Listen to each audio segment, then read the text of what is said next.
কলকাতা সহ পার্শ্ববর্তী জেলাগুলিতে শক্তিশালী ভূমিকম্প, কেঁপে উঠল জেলা।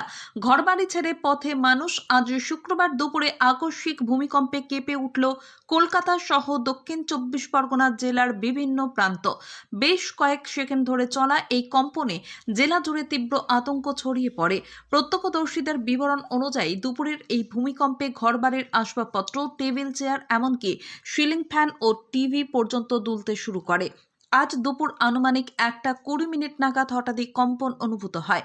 কলকাতা সহ জেলার বারুইপুর, ক্যানিং, ডায়মন্ড হারবার ও সুন্দরবন সংলগ্ন এলাকাগুলিতে কম্পনের মাত্রা ছিল চোখে পড়ার মতো।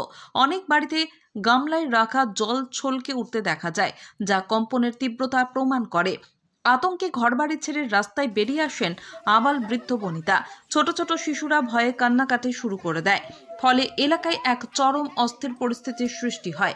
এখনো পর্যন্ত জেলার কোথাও বড় ধরনের কোনো ক্ষয়ক্ষতির খবর পাওয়া যায়নি।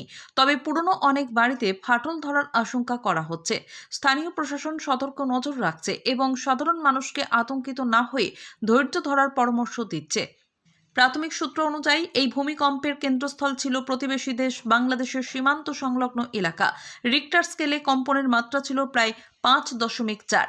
দক্ষিণবঙ্গের অন্যান্য জেলার পাশাপাশি কলকাতা, দক্ষিণ 24 পরগনাতেও এই কম্পনের প্রভাব অনুভূত হয়েছে।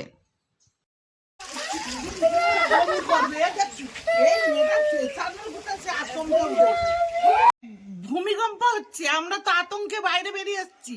বাচ্চা টাচ্চা সব কান্নাকাটি আরম্ভ করেছে, ঘর নড়ছে, খাট নড়ছে, তাই সেই ভয়ে আমরা বেরিয়ে চলে এসেছি। কতটা আতঙ্কে আছেন? হ্যাঁ, অনেকটা। ভিতরে ঢুকতেই পারছি না, ঘরের ভিতরে। আপনার নাম? আমার নাম ঋতুপর্ণা সেন।